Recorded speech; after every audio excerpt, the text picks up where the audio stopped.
안녕하세요. 여름휴가는 다녀오셨습니까? 너무 웃긴 게 아까 내가 갔다 오는데 화장실 갔다 너무 긴장한 상태에서 계속 안녕하세요 이러는 거야.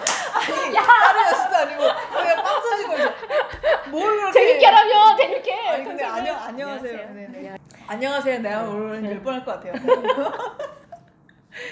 안녕하세요.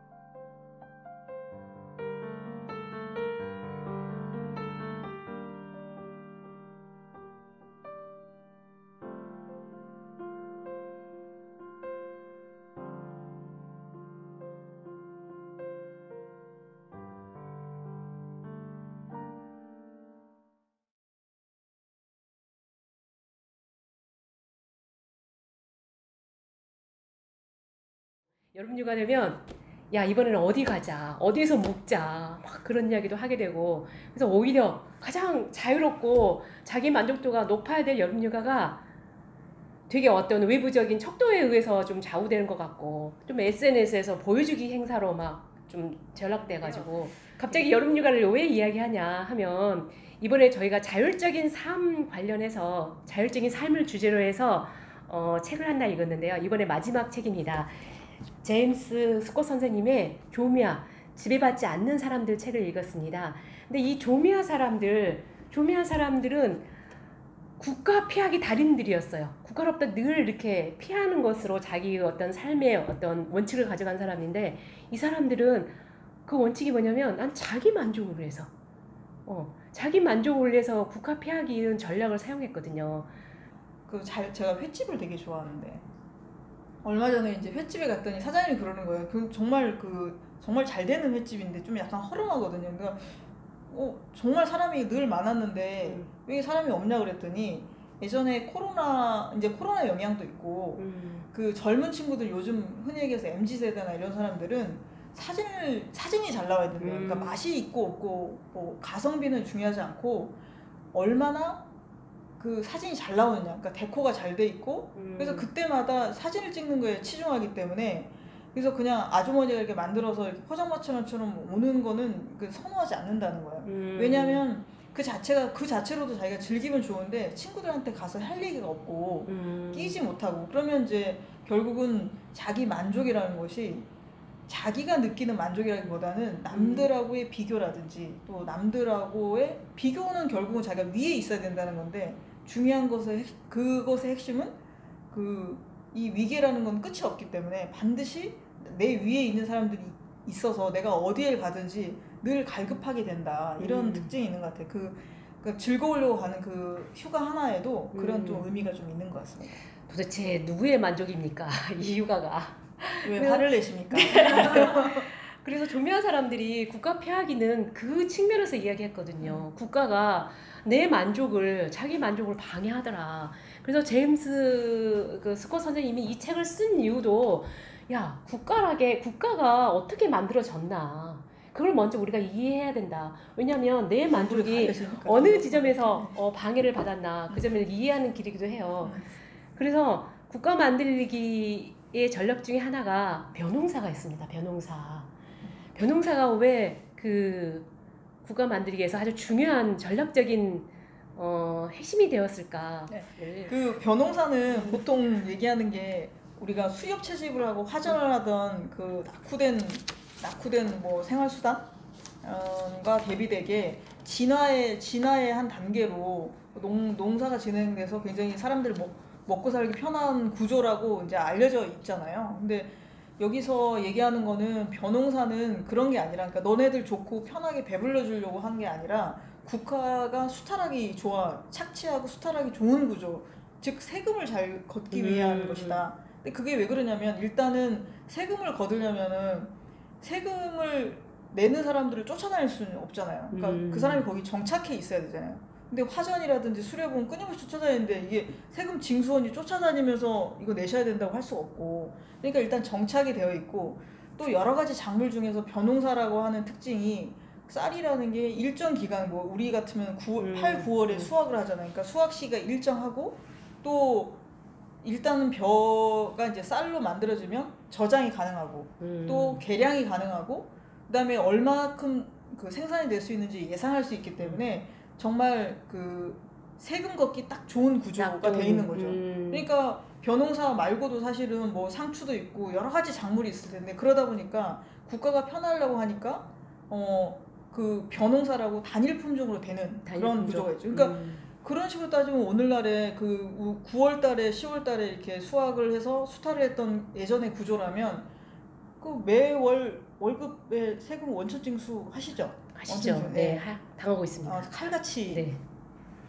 그 이제 자영업자들도 요즘 마찬가지지만 이 직장에 다니는 사람들은 세금을 피할 방법이 없잖아요. 그러니까 흔히 얘기해서 유리 지갑이라고도 얘기를 하고, 또 혹시나도 덜 냈을까봐 12월 연말이면 연말정산으로 칼같이 다시 한번 정산을 해서 돌려줄 거 돌려주고, 뭐 돌려주는 건 별로 없고 아무튼 더 내라는 식이고, 이제 뭐 국민연금이든 그다음에 뭐 건강보험이든 원천징수가 되기 때문에 이거는 뭐 벼농사에 비할 정도가 아니라 뭐 될 때도 아닐 정도로 엄청나게 이제 그 다 여기 국가의 손아귀에 딱 들어가 있다, 이렇게 볼 수 있겠죠. 그러니까 이것을 국가의 한 가독성이라고 그러거든요. 국가가 국민들을 잘 읽고 있어요, 계속. 그래서 국민들은 국가 안에서 잘 길들여지게 되는 거죠. 어떻게 길들여지냐? 세금을 걷기에 아주 용이한 봉급자로서 길들여지고 있는데, 국가는 일단 그러니까 벼농사에서 보듯이 노동 집약적이고, 그다음에 인구를 좀 모으고 집중하다 보니까 단일화, 집중화 그런 성격이 있어요. 그러다 보면 어떤 교육 체계라든가 어떤 사회 체계라든가 풍습이라든가 그걸 전부 다 하나의 국가에 의해서 관리하고 단일화되는 체계 안에 들어가게 되는 거죠. 그러니까 선생님이 그 체계는 되게 좋은 말씀하시는 게, 이 벼농사의 또 특징이 혼자서 짓는 게 아니잖아요. 혼자서 자기가 나가서 그냥 밥 메고 하는 게 아니라, 이게 예전 같으면은 이제 관계 배수 이런 시스템이 필요하잖아요. 그러면 거기에 들어가야 되는 거예요, 자기가.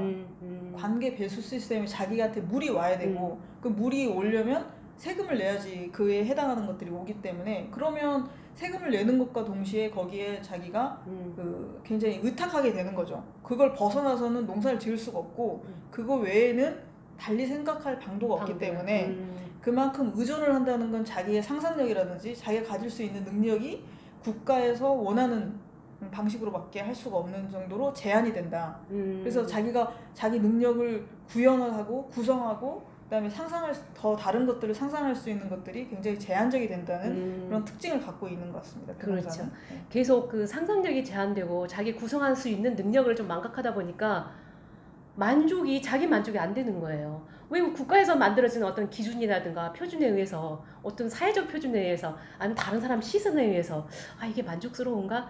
자꾸 그 기준에 있어서 우리 만족을 생각하다 보니까 자기 만족을 좀 잃어버렸다, 그런 생각이 좀 많이 드네요. 그러면 조미아 이 사람들은 도대체 어떤 사람들인가? 조미아의 자기 만족이라는 게 도대체 뭔가? 조미아는 그 동떨어진 사람들이란 그런 이름을 가지고 있거든요. 2000년 동안 평지 국가로부터 계속 도망친 사람들로 나와요. 근데 이 도망자, 노예들, 그런 사람들로 있는데, 그런 사람들이 어떤 루저라든가 야만인이 아니라 이 사람들 일부러 선택한 삶이다, 선택한 사람들이다, 그렇게 나오는데, 조미아 사람들의 이야기를 좀 더 이야기를 해보도록 하시죠. 그 조미아가 동떨어진 사람이라고, 동떨어진 곳 사람이라고 말씀하셨잖아요. 그러니까 조미아는 어떤 특정 지역이나 인종이나 그거를 의미하는 게 아니잖아요. 그러니까 여기서도 보면은 동남아시아나 나머지 뭐 티베트 등 여러 국가로 치자면 그런 공간에 걸쳐져 있었고, 사실은 조미아라고 하는 그 시대적인 그 배경을 보면 아주 오랜 시절 있었고, 2차 세계대전 직후까지, 그렇죠. 그때까지 유지가 실제로 1억 명 가량이 있었다고 합니다. 소수 민족으로. 그러니까 우리가 흔히 알기로 국가가 등장한 이후로는 국가 간의 경쟁이라든지 국가에 다 소속되어 있다고 생각하지 싶지만, 사실은 국가 아닌 국가나 그 밖에 어떤 시스템에도 소속되지 않은 사람들이 2차 세계대전 그 당시까지, 그러니까 비교적 최근까지 있었다는 게 사실 저는 좀 놀랍더라고요. 맞아. 국가 외에는 국가에 소속되지 않고 이게 어떻게 됐지? 이 사람들 다 어디 살았지? 이 사람들이 산악민이잖아요. 그 말씀하신 대로. 그럼 루저라고 우리로 치면은 국가로부터 도망치고 적응하는 부적응자다. 근데 이걸 읽어보면 부적응자가 아니라 사실은 엄청나게 적응을 한 사람이기도 해요. 왜냐면은 평지에서는 살기 쉽고 뭐 여긴 좀 핍박을 받긴 하지만, 근데 사실 그 산악에서 자연인으로 산다는 거, 그러니까 우리가 지금 떠올리는 자연이라는 그런 컨셉? 자연으로 사는 게 훨씬 어렵잖아요. 거기가 물이 나오니까 전기가 있으니까. 그러니까 어렵잖아요. 뭐 네. 나는 자연이다 그러면 아예 그런 평지, 그러니까 어떤 도시하고 아예 삶을 끊는 그런 사람을 말하는데, 이 산악인들은 굉장히 또 평지하고 계속 교류를 해가면서 굉장히 능력을 발휘하는 사람들이거든요. 굉장한 능력자처럼 이렇게 서술되어 있는데, 더 도망자에 대해서 이야기를 해봅시다. 그러시죠. 네. 그렇죠. 그 도망자는 그러니까 그 올라가서 이 사람들이 하는 거는 평지에서는 변호사가 가능한데 산에 들어간다는 그만큼 징수가 어렵기 때문인 거죠. 이 사람이 아까 말했듯이 징수하는 사람이 쫓아다니면서 이 사람, 그러니까 쫓아다니는데 일당이 안 나와.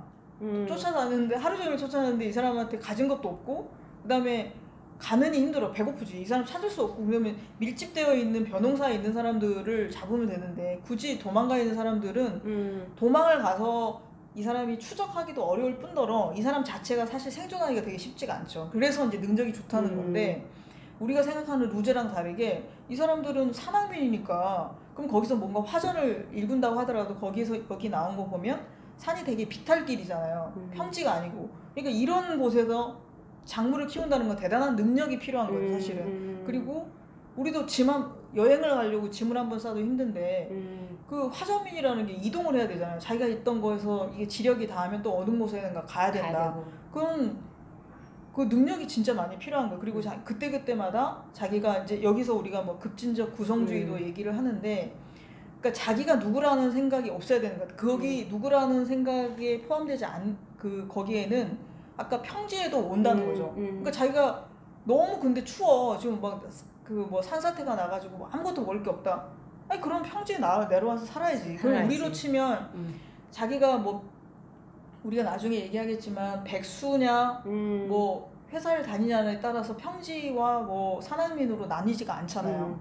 무슨 얘기냐면 백수여도 끊임없이 자기가 평지인이 되지 못해서 백수로 사는 것은 그거는 산악민이 아닌 거죠. 근데 또 평지에서 여전히 변호사를 짓고 살지만 거기서 자기가 새로운 구성력이 있다, 우리로 치자면 그렇게 한다면 또 그 사람은 또 평지인이라 볼 수가 없는 거고. 그래서 이제 그런 구성 능력에서도 좀 차이가 있는 것 같습니다. 그러니까 조미아 사람들에게 도망자가 되게 부러운 거는, 아까 구성력이라고 말씀하셨는데, 우리는 보통 이러잖아요. 50대는 이걸 해야 돼. 40대는 이걸 해야 돼. 공부를 하더라도 40대는 논어를 반드시 읽어야 돼. 그런 게 어딨어. 이런 어떤 정체성이라든가 어떤 의무감으로부터 되게 자유로웠다는 거. 그게 참 부러웠는데, 이 사람들은 그렇게 도피작물을 하다가 도피작물이 안 되면 그 평지에 내려와서 무역도 하고, 그 다음에 이 사람들은 어떤 산악의 어떤 마을 사람들이었어. 마을 사람들이 이 마을에 갈 수도 있고 저 마을에 갈 수도 있고 굉장히 자유로운 정체성을 가지고 있다는 게 되게 부러웠어요. 우리 같은 경우는 나 싫어해서 막 도망가잖아. 아예 피하잖아요. 근데 그런 식이 아니라 언제든지 쓰고 입을 수 있는 옷 같은 그런 정체성을 가지고 있었다는 게 되게 부러웠고, 그래서 자기 만족이라는 게 이런 그런 자기 정체성이나 자기 의무하고 거기서 조금 거리를 두고 자유로울 수 있는 거, 그게 아닌가 싶은 생각이 좀 들더라고요. 거기서 제가 그 오늘 리허설에서 준비한 그 법률스님 그걸 좀 해야 되는데 지금 그러니까 지금 이 분위기에서 잘 될지 모르겠지만, 이건 우리 기현 선생님 잘라주는 걸로. 그러니까 그 산악민으로 산다는 거, 아까 능력, 급진적 구성주의라는 게 어디 가서든, 그러니까 평지에서 변호사를 지을 수 없어서 산악민이 되는 게 아니라, 자기는 이 배수 관계를 그 시스템에 위탁하고 거기에 대해서 대가로 세금을 지급하고 언제든지 징용이 될 수 있는 것들을 벗어나서 사는 사람이잖아요. 대신에 거기서 살려면 굉장히 아웃사이더나 루저가 아니라 오히려 굉장히 능력이 많은 사람, 어디서든 살 수 있어야 되는 사람, 그러니까 서바이벌 할 수 있는 사람이기 때문에 생존 능력을 갖는다는 건 우리 자본주의 사회에서도 사실은 내가 어떤 계급이나 내 지위나 내가 있었던 뭐 여러 가지 뭐 맞아요. 학적이든 뭐든 이런 거 없이 완전히 이게 계급장을 모두 다 떼고 진짜 이런 저급한 표현이면 다이다이로 붙어서 다이다이로 맨몸으로 해가지고 이기기가 사실 쉽지가 않잖아요. 그게 저는 생존 능력이라고 생각을 하는데, 그러니까 법륜스님의 제가 증문즉설 맞나요? 증문즉설 맞습니다. 증문즉설을 들어보면 거기 굉장히 많은 에피소드들이 뭐 이런 거예요. 아니 뭐 부장님이 이러라 그래서 나는 이렇게 했는데 또 뭐 과장님은 뭐 대리님은 이러라 그래서 나는 중간에 너무 힘들다 그러면은 우리 법륜스님 여기다 놓고 네네 부장님 말씀 맞습니다. 여기 가서 네네 대리님 말씀도 맞습니다. 이러고 시어머니 예 맞습니다. 그러면 이게 배알도 없고 그럼 배알이 없는 게 어떻게 보면은 이겨서 뭐 합니까? 시어머니하고 이겨 먹어가지고 싸워가지고 바삭바삭하게 되면 괘씸죄만 걸리지 않습니까? 그렇다고 배알이 없고 이 사람 능력이 없는 게 아니라 근데 너무 아니다 싶으면 회사 그만두는 거고 이혼하고 시어머니랑 결별하는 거죠. 근데 그 전까지는 자기가 생존하기 위해서 필요한 것들에서 적당하게 적응도 할 수 있고 그게 자기가 뭐 시어머니하고는 어떻게 해야 된다.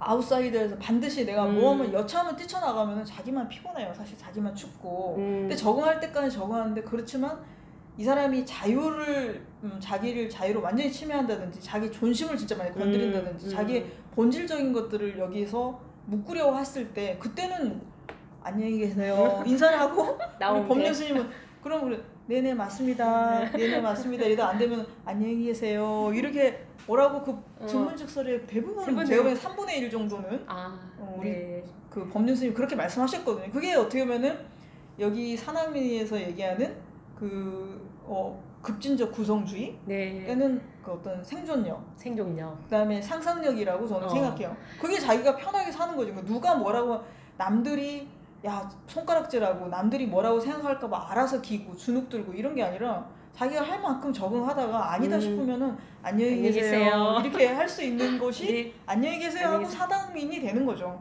그냥 완전히 뭐 수긍하고 이런 게 아니라 자기 중심이 있기 때문에 그러니까 누가 뭐라 그래서 스트레스 받거나 그때마다 휘청거리는 게 아니라 내내내 이게 사실은 배알이 없는 게 아니라 훨씬 더 자기 중심이 있는 삶이었다. 네, 그런 생각이 좀 듭니다. 그러면 산악민들의 어떤 조미아 여기서 보면 자기 삶의 원칙을 가져가는 사람들이었다. 자기 삶의 원칙이라는 것은 자기 건강을 위해서 아니면 자기 건강한 생명력을 발휘하는 사람이었다. 그렇지 이거는 뭐 어떤 이념적이라든가 관념적으로 이게 오라 저게 오라 그것 때문에 행동하는 사람들은 아니었다는 생각이 들고요. 그걸 전문용어로 급진적 구성주의라고 하는 게 여기서는 유동성, 그다음에 투과성, 복수성이라고 얘기하는 거죠. 그러니까 유동성이라는 거는 그때그때 하나를 고집하지 말고 시간에 따라서 변한다는 관념인 거고 투과성은 말 그대로 자기가 산악민 위에 가면 어떤 지역들을 많이 통과하게 되잖아요. 거기는 고구마만 나는데 내가 가갖고 나는 밥을 먹어야 되겠다. 그럼 못 사는 거지. 그러니까 어떤 거친 음식이든 배가 고플 때는 뭐 며칠씩 이렇게 좀 축적을 했다가 또 안 먹을 수도 있고 또 오랑캐 옷이든 뭐든 나는 오랑캐는 싫어 그럼 죽는 거지. 그러니까 그날 오랑캐 옷이 필요하면 위에는 오랑캐 옷을 입고 밑에는 몸빼 바지를 입고 월남 치마를 입든 뭘 하든 거기서 그걸 견뎌내야지 살 수 있는 거잖아요. 그런 면에서 투과성이고 사실은 그 다음에 이제 복수성. 그러니까 한 가지를 고집하지 않는다. 나는 누구다. 그러니까 정체성이라는 것이 정해진 게 아니라 그때그때 필요할 때마다 그것이 생존에 따라서 자기 자율에 따라서 변화한다는 면에서 그 세 가지 특성을 갖고 있는 것 같습니다. 네. 유동성과 투과성, 복수성 이거를 또 이 책에서는 해파리의 정체성이라고 이야기를 하거든요. 그러면 지금 우리가 상하기로 산다는 거, 조미아적으로 산다는 거에 대해서 한번 더 이야기를 해볼까요? 특히 직장인들 이런 해파리의 정체성을 갖는다는 거, 휴가하고 연계돼서 어떻게 생각하세요? 휴가를 다녀오셨든 말든 휴가를 다녀오든 말든 그러니까 남들이 뭐 저는 그런 것 같아요. 어쩔 수 없이 그러니까 그때 가느냐 마느냐 아니면 휴가 기간이 아닌 때 가느냐 뭐 호텔을 가느냐 그럼 텐트 친다고 자유민입니까? 그건 아니잖아요. 그다음에 호텔에 가면 안 되나? 근데 핵심은 누구랑 비교를 하거나 남들한테 보여주거나 그게 어떤 식으로 됐든지 더 많은 사람 때문에 결핍을 느끼거나 또 휴가를 가지 않아서 오늘도 바빠. 어쨌든 그러니까 그 자유를 한다는 건 결국은 그 자기가 갖고 있는 조건, 돈이 많든 적든 시간이 있든 없든 그 조건 내에서 얼마나 남들과 비교하지 않고 새로운 것들을 구성해서 자기의 자유를 위해서 핵심은 어쨌든 그 남들과의 비교, 그다음에 그 비교를 통해서 자기가 되게 스스로 궁핍해지거나 뭐 주눅이 들거나 또 남들 때문에 또 반대로 너무 과시하거나 아니 자기가 되게 그 충족이 되고 충분히 만족이 된다면 과시할 것도 없잖아요. 사실은 그렇죠, 과시할 것도 없고 그러니까 늘 이렇게 해도 불만이고 저렇게 해도 불만인 사람은 제가 보기에는 오히려 그 산악민이 아닌 것 같아요. 그러니까 오히려 그 산악민은 루저나 이런 부분이 아니라 오히려 굉장히 잘 적응하지 않으면 그 사람 살아갈 수가 없대요. 이 몸빼 바지와 이 오랑캐 옷을 소화할 수 있어야 돼. 그런 그게 미적인 감각이든 뭐든 필요하다 그러면 언제든지 그 국면을 넘어설 수 있어야지 다음에 카사바를 먹든 옥수수를 먹든 하는 거잖아요. 네. 아, 오늘 강필쌤 이야기 들어보니까 이 산악민으로 산다는 게 굉장히 자기 삶을 꾸려가는 능력이 정말 탁월한 사람인 것 같아요. 자기 삶을 꾸리는 능력이 어떤 뭐 남하고 비교해서 어떤 외부의 척도에 의해서가 아니라 내가 좋아서 하는 거, 내 건강을 위해서 하는 거, 그런 기준에 의해서 자기 삶을 꾸려간다는 거는 정말 중요한 것 같고, 그래서 우리는 늘 국가 안에서 평지에서 삶이잖아요. 저는 직장 내에서 삶이고, 그래서 저는 되게 아니요? 그거 말할 수 있는 능력도 되게 중요한 것 같아요. 그 강필쌤은 산으로 가시죠. 지금 아니 자꾸 이게 인터뷰식으로 돼가지고 이게 지금 인터뷰식으로 되면 우리 다시 손을 잡고 네. 산으로 갑시다. 산으로 가요? 네. 아니 저도 제가 아까 범색이라고 이야기했는데 저처럼 이 나이 때는 뭘 해야 해, 이때는 뭘 해야 돼, 강박관념이 심한 사람들, 그런 사람들이 이 책을 읽었으면 좋겠어요. 왜냐면 이 책을 읽으면서 되게 자유롭다고 느꼈거든요. 저는 특히 아까 급진적 구성주의 이야기했지만 정체성을 늘 옷 갈아입듯이 갈아입을 수 있는 거, 전 진짜 깜짝 놀랐거든요. 옷 갈아입듯이 갈아입으면서 오랑캐 옷이랑 몸빼 바지를 소화할 수 있어요. 소화할 수 있는 능력. 그게 엄청난 소화력이죠. 엄청난 소화. 네네 알겠습니다. 네네네. 그리고 또 연습해봐야죠 또. 안녕히 계세요. 안녕히 계세요. 그러면서 아니다 싶으면 왜 그러십니까? 그렇게 말할 수 있는 능력. 그런 앵간히 합시다 이렇게. 앵간히 합시다. 그런 능력. 그래서 되게, 왜냐면 내 주변이라든가 저도 약간 그런 성향이 있거든요. 좀 강박적인 그런 사람들이 조금 늙어서 조금 내려놨으면 좋겠다, 그런 생각을 했습니다. 아니 그러고 보니까 제가 휴가를 갔는데 같이 간 동생이 제가 막 책 들고 다니니까 도대체 왜 이렇게 사는지 모르겠다고 엄청 불만이 많아요. 그래서 이제 맛있는 것도 많이 먹고 뭐 다 좋은데 그 친구랑 가는 것도 좋고 다 좋은데 근데 사실은 이제 살아가면서 내가 어떨 때 행복한가 이렇게 생각해 보면은 휴가철에 좋은 바다도 구경하고 이거 다 좋은데 그거는 뭐 저도 오늘 막 남 얘기하듯이 남들이 바다 이렇게 남들한테 보여주려고 하는 것 같아. 보여주려고 하는 것 같지는 않더라도 그 되게 관성적으로 저도 여름 휴가 가고 남들하고 똑같이 어떻게 보면 휴가를 가는데 좀 달라진 거는 그 책도 들고 가서 이런저런 생각들을 좀 해보는 거죠. 거기 가서 그래서 뭐 버스킹도 보고 이러면서 그건 그거고 또 저는 또 저 나름대로의 이 진짜 조미아를 비롯해서 생각해보니까 그때 조미아 세미나도 했었네요. 이거 제가 휴가 기간에 그래서 휴가 기간에 제가 저는 참석을 못했지만 그때 책을 같이 혼자서 읽어보기도 하고 그러면서 이런저런 생각들을 해본다는 게 되게 좋았고 그러면서 그게 내가 가지고 있는 그런 만족이 남들과의 비교나 이런 게 아니라 내가 갖고 있는 만족이 뭘까라고 생각해보는 그 만족이 그게 무엇이라는 답을 찾는 게 아니라 생각해보는 그 자체 이런 부분들이 되게 좋지 않았나. 그래서 그 휴가철에 남들 다 하는 회 먹고 소고기 먹고 이런 거 말고 다음 휴가철에 겨울 휴가철에는 이런 책 하나 좀 들고 가서 내가 살고 있는 이 국가가 정말 이게 전부일까? 라고 한번 생각해 볼 수도 있지 않을까. 그런 분들에게 추천합니다. 네. 저는 이 책을 또한 리바이벌 리바이벌 계속 아니 뭐 지금 어차피 계속 하는 거야. 지금 아니 이 책, 몇 명한테 아니 이 책을 5인분으로 찍어 5인분으로. 아니 저희 직장에 그런 사람이 있거든요. 이 직장에 왔는데 마음에 안 든다는 거예요. 그래서 늘 다른 직장 가게를 이거 때리면 안 돼. 다른 직장 가게를 꿈꾸는 사람들. 그럼 또 이 국가가 아닌가 봐, 이 나라가 아닌가 봐 해서 자꾸 이민을 꿈꾸는 사람들. 그런 사람들을 한번 읽어봤으면 좋겠어요. 아까 우리가 급진적 구성주의에 대해서 이야기했는데 이 조미아 사랑민들이 얼마나 자기 능력을 이렇게 자기 능력대로 살고 있는지 이걸 정말 잘 보여주거든요. 이게 도망가기가 루저가 아니라고 우리가 몇 번 이야기했잖아요. 내가 이 안에서, 내가 이 직장 안에서 어떻게 내 삶을 구성할 것인가 그걸 잘 보여주는 책이기 때문에 자꾸 어디 도피하고 싶고 도망가고 싶은 사람들한테 한번 권해주고 싶습니다. 그런 의미에서 이거를 보시는 분들 중에 하나는 그건 너네들이 얘기하는 산악민이니 뭐니 하는 것들 자체가 그냥 쓸쓸한 자기 위안 아니냐. 그냥 니들끼리 하는 얘기 안 될 것 같으니까 진짜 그 여우의 심포도처럼 못 먹을 것 같으니까 나 저거는 신고야 이렇게 생각할 수도 있을 것 같은데 그렇죠. 그렇지만 그렇게 생각해도 그때 이제 우리가 또 등장하는 게 법륜 스님이 네네네네네네네 그렇습니다. 맞습니다. 안녕히 계세요. 네. 이렇게 할 수 있지 않을까. 그렇습니다. 그래서 인문세종에서는 인류하고 쭉 공부합니다. 네. 감사합니다. 네이버 검색창에 인문공간 세종을 검색하세요.